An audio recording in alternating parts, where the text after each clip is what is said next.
Hi, welcome to Actual Spinster. My name is Anna Marie and today I thought I would do a trans and non-binary book recommendation video. Yeah, when I was looking for the books to talk about, I realised I think I have many of them here with me, because I think even the one that I knew I definitely had here I just lent to somebody. So yeah, I'll obviously put pictures of what I'm talking about. Sorry about the mess around me.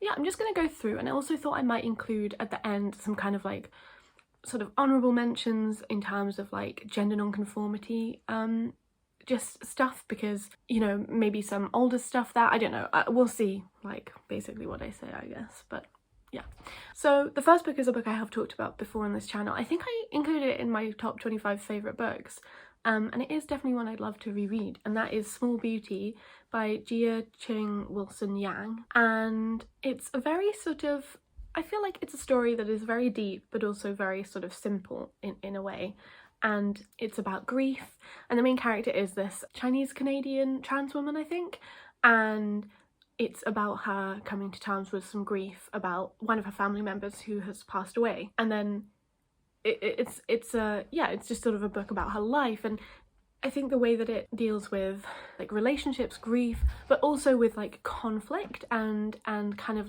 the transformation of relationships is really beautiful. And there is just a deep tenderness in the book to kind of I don't know, humanity, life, transness. Yeah, it is one that I would love to reread, and I do remember that the prose was really beautiful when I read it. I felt like it was very lyrical. So yeah, I definitely would recommend it, and I think it's really lovely. The next is a book series, and that's the Tensorate series by Neon Yang. And this is kind of it's simultaneously a trans and non-binary book rec, and it's also actually not, because of the way that society is kind of structured. It kind of almost calls into question the way that transness and non-binariness is constructed or created, because it's sort of set in a society, or one of the societies that is set in. As you grow up from being a child, you decide what gender you want to be, and I believe there are still two pathways, but because the way that it does still sort of include the choice there, it sort of maybe changes a bit the relationship it has to being trans, if that makes sense, in a kind of maybe more philosophical way. But yeah, it's this really great silk punk series. I think there are 4 novellas. My favourite is the last one, and that's because it's the lesbianist. But I think the first one is really great, and they all are pretty good. I do feel together they sort of equal more than the sum of their parts, and I would recommend reading the first one first, which I believe is The Black Tides of Heaven. And then the second one is The Red Threads of Fortune, I think. The third one is Descent of Monsters or something, and then the fourth one is The Ascent to Godhood, something like that. And definitely don't read the backs of the latter two if you don't want to be spoiled. And yeah, so we sort of begin with these twins who grow up together, kind of decide to be the same together, but then go divergent pathways. And the first one follows the twin called Akia, I want to say, and yeah, their kind of journey to themselves and their exploration, and then also politics, because there's a lot of political turmoil and upheaval, or at least hopefully there will be.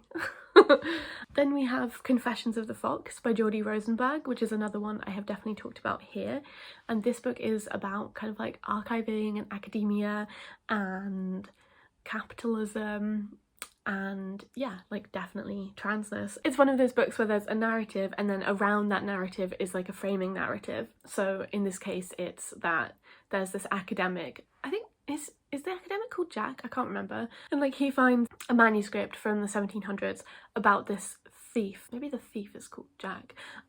I can't remember. But yeah, it's this manuscript, and he's reading the manuscript, and also there's notations and footnotes from him, from the academic, and the manuscript, it shows that the thief, who's this very famous thief, it was trans, and kind of it's this new discovered piece of evidence about trans people in history. And yeah, I feel that makes it sound much less kind of complicated than it is, but it's great. And I do think that the way that it explores kind of the archive, as well as the trans body as a particular kind of archive, and yeah, like solidarity, and it's almost like a Marxist fairy tale, yeah, because it is something almost like fable-like to it, and I guess it's partially because it's like 1700s like literature, which isn't especially like character deep, it's more like plot heavy, but yeah, it's great fun. And obviously I get that some people might not enjoy the like footnote part of it, but I'm a nerd, I enjoyed that a lot.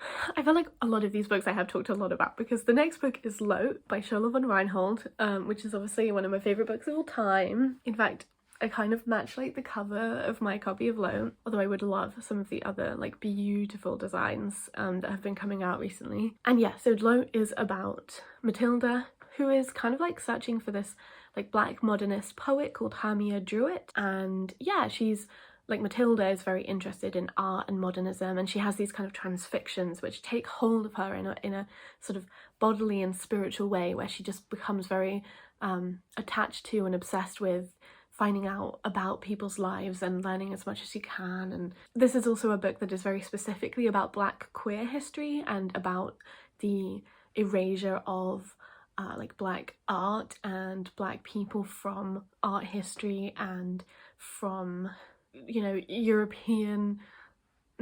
And it's a very full book, and it has so many delights, and you know, it feels like just this incredible kind of like treat, redolent with so much to think about, and sort of critiques of like aesthetics, but also kind of wholehearted enjoyment and delight and pleasure at them, and how for some people survival and sort of thriving and luxury are part of a really like radical kind of communist thing.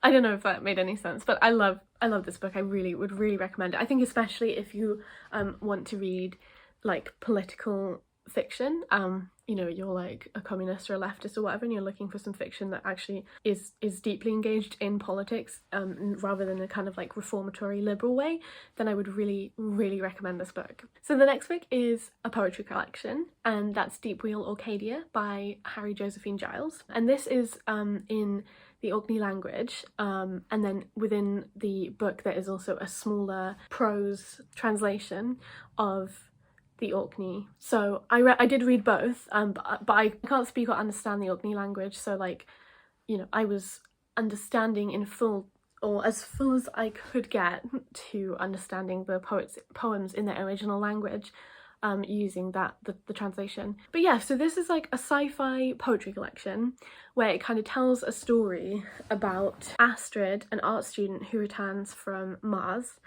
So it is, yeah, like set in space, in like outer space, and it is thinking a lot about kind of like islands and like, yeah, very far away places, and island spaces and communities.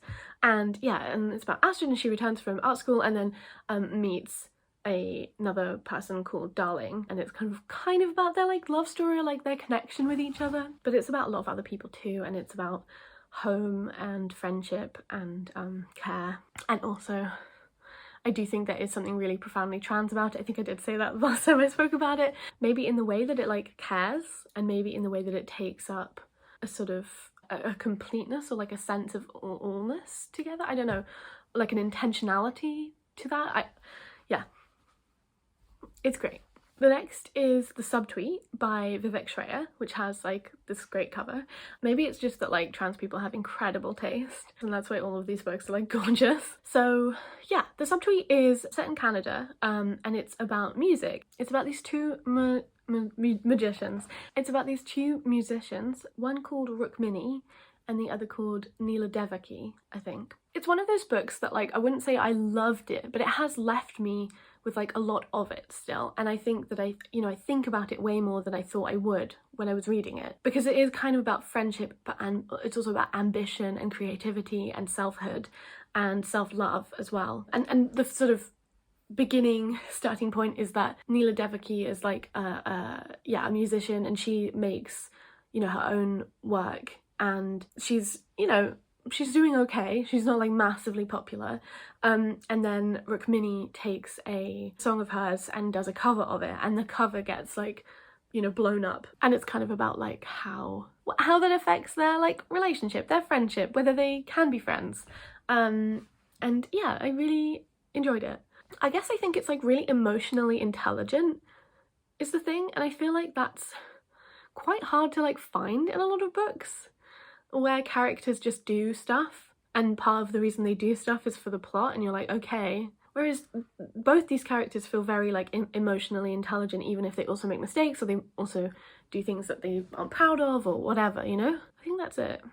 Okay, and then I of course couldn't make this as a high femme lesbian without including Stone Butch Blues by Leslie Feinberg, which is a book that does contain quite a lot of violence in the PDF copy, and I also think in the print on demand copy there is like a warning about that, I think, at the very beginning. So obviously, you know, take your time with it. It is hard to read, but I also think it's just like incredible and a really fabulous and moving, special reflection on like lesbian history and butch femme love, and you know, yeah, it's Stone Butch's, it's just wonderful. And you know, I would say that like this is a book that is very important to say is like a lesbian book as well as a trans book, like they're very much together. It's inextricable. And you know, Jess, the main character, is just like lovely, and it's also very much like a sort of like a communist book and like a pro-worker book. Yeah, so like trans lesbian working class history, like it's so vital and it's so wonderful. You know, I think it took me like a year and a half to read, so I do totally understand if, you know, you're struggling or overwhelmed by it. But I'm so glad I did read it, and I don't think I'll ever stop kind of recommending this book as a book to read and as a book that is full of love.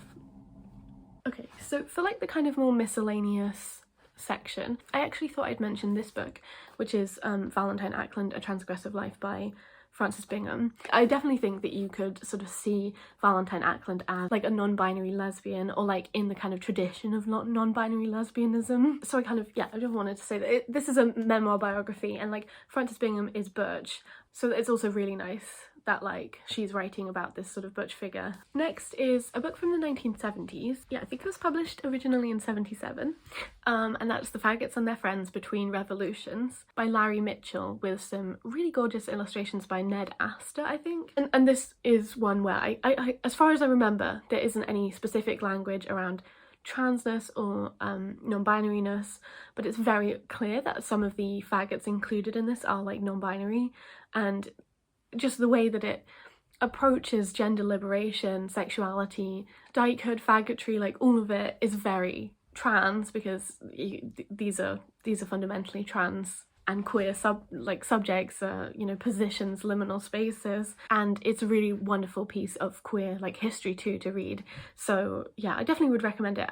Obviously, like I don't know that I would agree with all of the ways that this is like talking about liberation, because it's from like the 70s, right? So it is very much about like sexual liberation as the way to liberate, you know, everybody and to get out of all of the issues of society. But it is also just like a really beautiful like testament to gender non-conforming, queer, dyke, faggot history.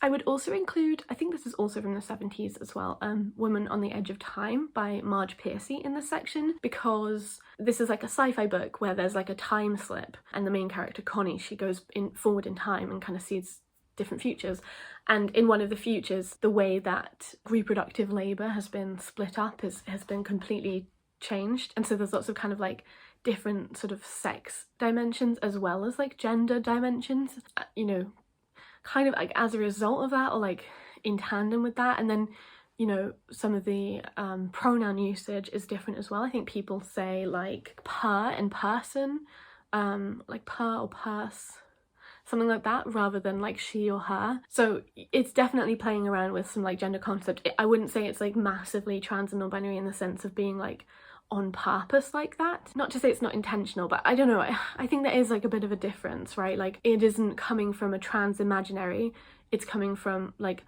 a feminist woman's imaginary. I'm not sure if I'm comfortable with that like division that I just made, but maybe it makes sense to you, because I do think that like it could be a queerer future that has been written about. I obviously love it. I think it's an incredible book. But yeah, I don't know if that made any sense, but there we go.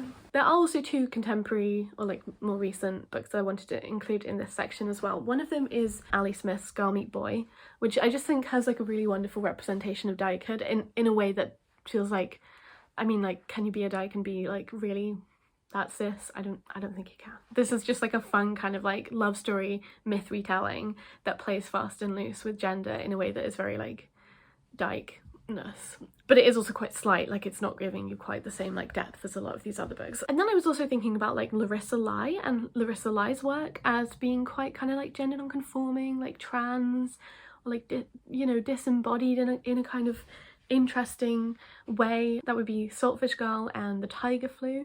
There's something almost like intersex maybe about some of the work that she makes. I didn't include Jeanette Winterson or like The Passion because I think it's a bit too complicated, and like I feel like you'd have to say too many caveats to begin recommending a book like The Passion. But Jeanette Winterson is playing around in that book with like sort of intersex dyke identity, maybe not massively on purpose. But you know, I feel like sometimes Larissa Lai does sort of similar stuff because she's playing very much with like really bodily and corporeal stuff in a way that, or like she's playing around with things that are like uber gendered in a way that like immediately takes away a lot of the gender of them, but keeps, well, I don't know if I agree with myself yet again. I think they're interesting, and if you have thoughts about them in relation to kind of trans and non-binary stuff or gender non-conformity, I would love to, you know, talk about it with you. I'm just like slotting this extra clip on the end because I realised that I forgot to include one of my favourite book series, except I haven't read the 4th installment yet. I'm actually kind of waiting until maybe I can try to save up to buy the like bind up of all 4 volumes. But anyway, and that's Sea Witch by Never Angeline North, Angeline, which is just like this really phenomenal kind of mix of like a graphic novel, a memoir, like just sort of literature, fairy tale, fable, poetry, visual art, witchcraft. It's great. And yeah, I think my favourite is the second one, which is maybe like Gulda Angel Fog, but I also really like the first one. I think the third one is my least favourite, but I do just love the series. I'm also looking forward to reading Never Angeline North's latest book, which is called like Rain Bear with like 7 exclamation marks, which is cool. I did read Sea Witch a long time ago, but I am sad that I didn't include it, so I wanted to pop back here and say it's included. Okay, I think that's all of the books I wanted to talk about. I really hope that you found some new great books, or you've been validated that you have great taste in trans lit. There's obviously so many that I want to and need to read. So yeah, if you have any recommendations of books that are like similar to some of the ones that I mentioned, then I would love to hear that too. And I will talk to you when I next talk to you. Bye!